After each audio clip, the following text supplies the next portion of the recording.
Happy morning, students. This is your RVR sir.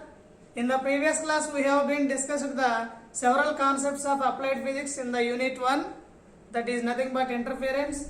Now, in this particular class, I would like to concentrate on the one more important concept, that is interference of light and the various conditions for to obtain the interference of light, right? Let us look at the definition of interference of light. Interference of light. As we already discussed interference in the previous class.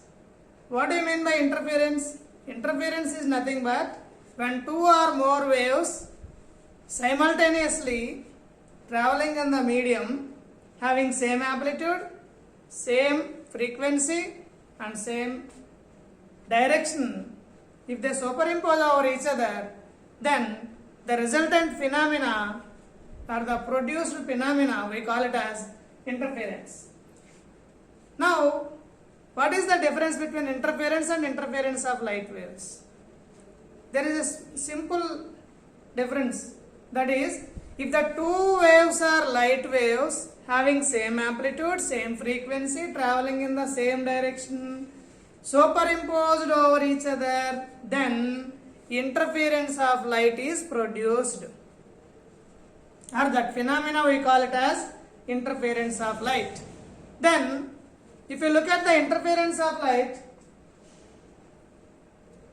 at the interference region, the amplitude of the resultant wave is sometimes maximum. At some regions it is maximum where the constructive interference takes place. At some other regions it is minimum where the destructive interference takes place.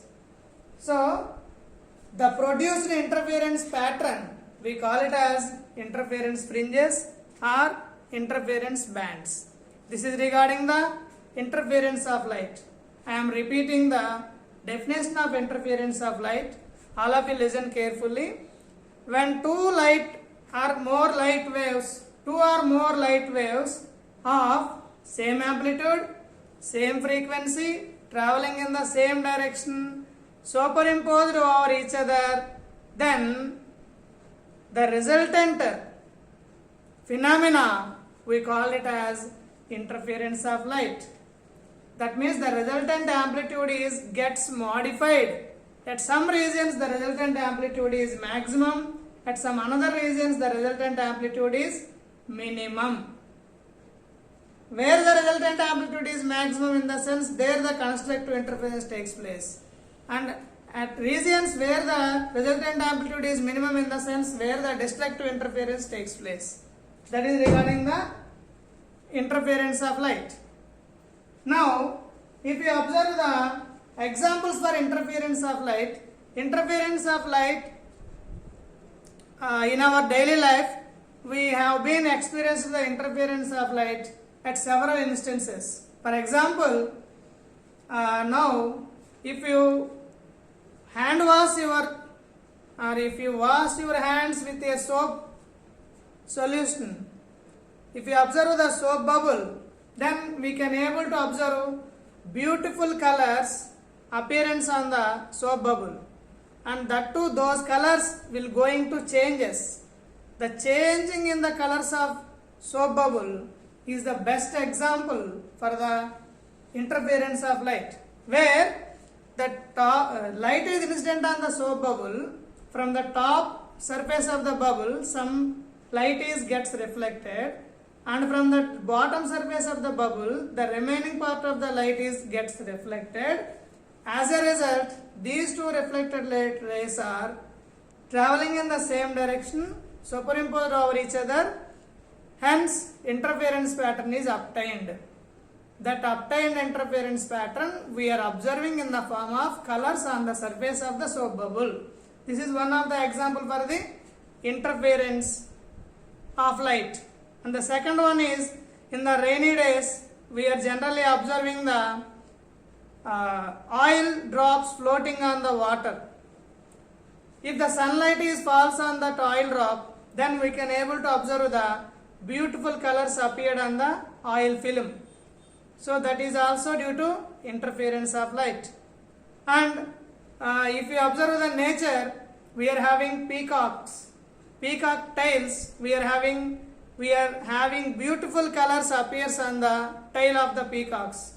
Those beautiful colors on the tails of peacocks are also due to interference of light.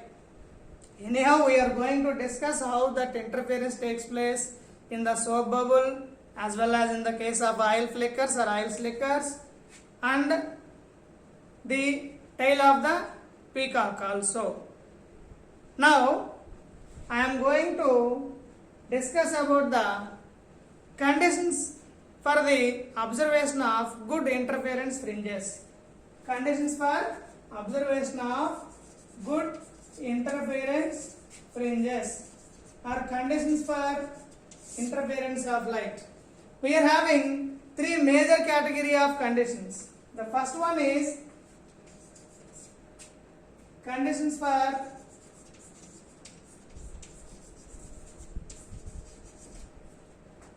observation of or conditions for sustained interference. Simply we can say that conditions for sustained interference.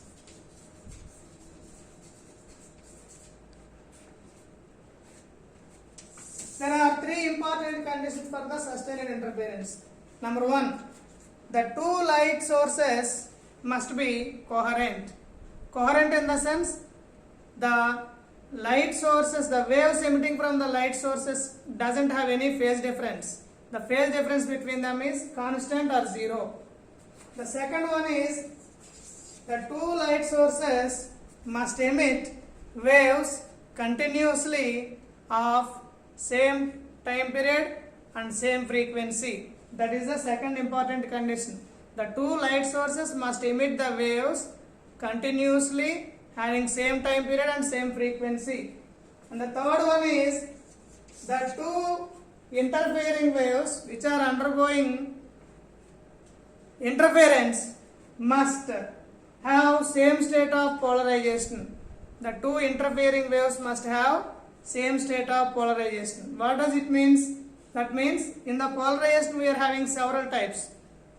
The two waves must be either unpolarized, or the two waves must be plane polarized, or the two waves must be circularly polarized, or two waves must be elliptically polarized. Unlike that, if one wave is plane polarized, another wave is unpolarized, if they superimpose over each other, in such case also interference is produced, but it is not sustainable. What do you mean by sustainable? It will stay for a long time, sufficient time. So that won't happen in the case of same state of polarization of waves are not undergoing interference. And the last one is the amplitude of the waves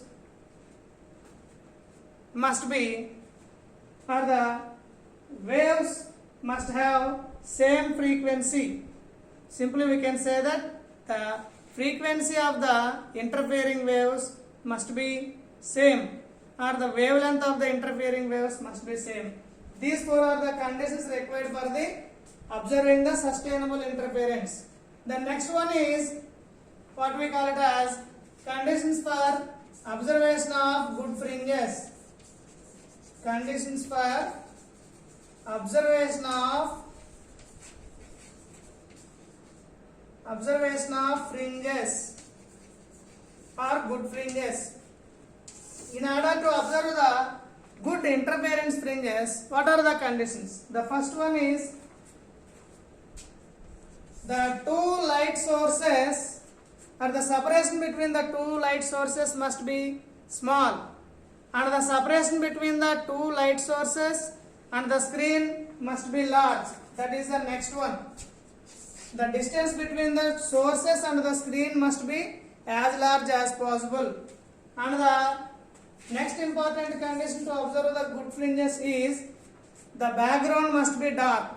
That means we have to perform the experiment in the dark room, not in the presence of light or sunlight.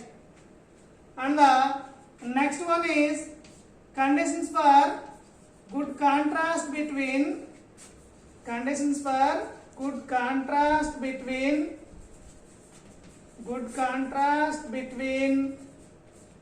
maxima and minima.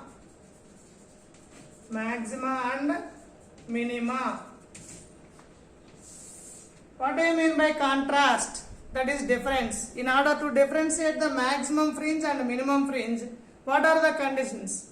The conditions are, first one is the amplitude of the interfering waves must be same, or the amplitude of the interfering waves must be, or the difference must be very small, less than 5 degrees. And the next one is the two interfering waves must be monochromatic. Then only we can able to differentiate which one is bright fringe, which one is dark fringe, or which one is maximum fringe, which one is minimum fringe. And the last but not least, the last one is the two interfering waves must have same state of, or must be having the same, obtaining from the same sources or coherent sources. Simply we can say that these 10 are the conditions for interference of light. 1 minute. All of you note down one by one. There are 3 categories of conditions. That is, one is the conditions for observation of sustained interference. The second one is conditions for good contrast between maxima and minima. And the next one is conditions for observation of